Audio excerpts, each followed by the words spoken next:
Olha, o grande time do Corinthians de 90, no papel não era tão grande assim.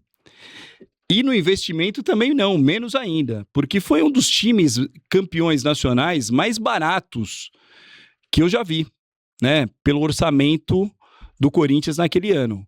O Vicente Matheus tinha a fama de ser mão fechada, muquirana. E ele gastou muito pouco naquele ano de 90. Ele queria equilibrar as finanças. O Matheus sempre foi muito preocupado com os cofres do Corinthians, né? Dizia que o Corinthians era da torcida e ele não poderia endividar o clube com grandes contratações, enfim, diferentemente do que acontece hoje, né?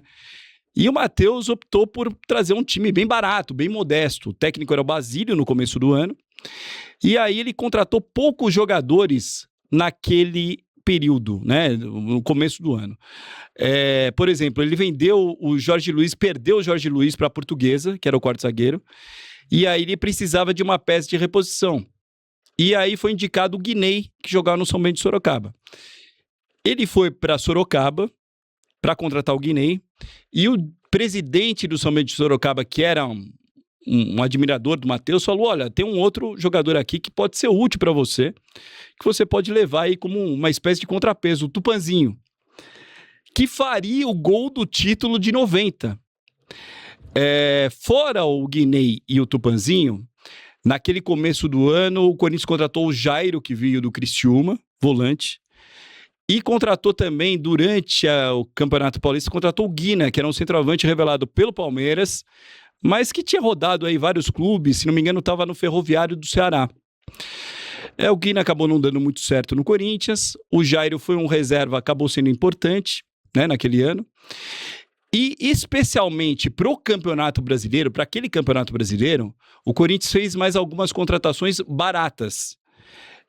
O Matheus contratou o Ezequiel do Ituano por empréstimo, foi até Jaú e contratou 2 jogadores do 15 de Jaú, o Ângelo, centroavante, e o Antônio Carlos, ponta esquerda, que sempre marcava gols contra o Corinthians. Aí o Matheus foi lá, acho que estava cansado de tomar gol do Antônio Carlos, foi lá e trouxe o Antônio Carlos, e trouxe o Gerson, lateral esquerdo, que jogava no Botafogo da Paraíba.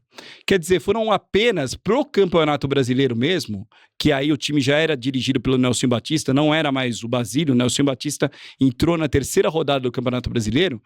Era um time muito modesto.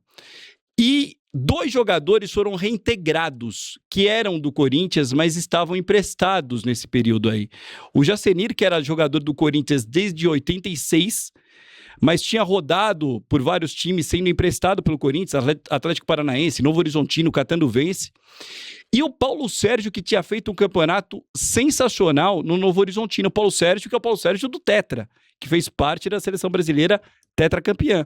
E aí o Nelsinho quis justamente trazer de volta o Paulo Sérgio, e o Paulo Sérgio também foi peça muito importante naquela conquista do título de 90.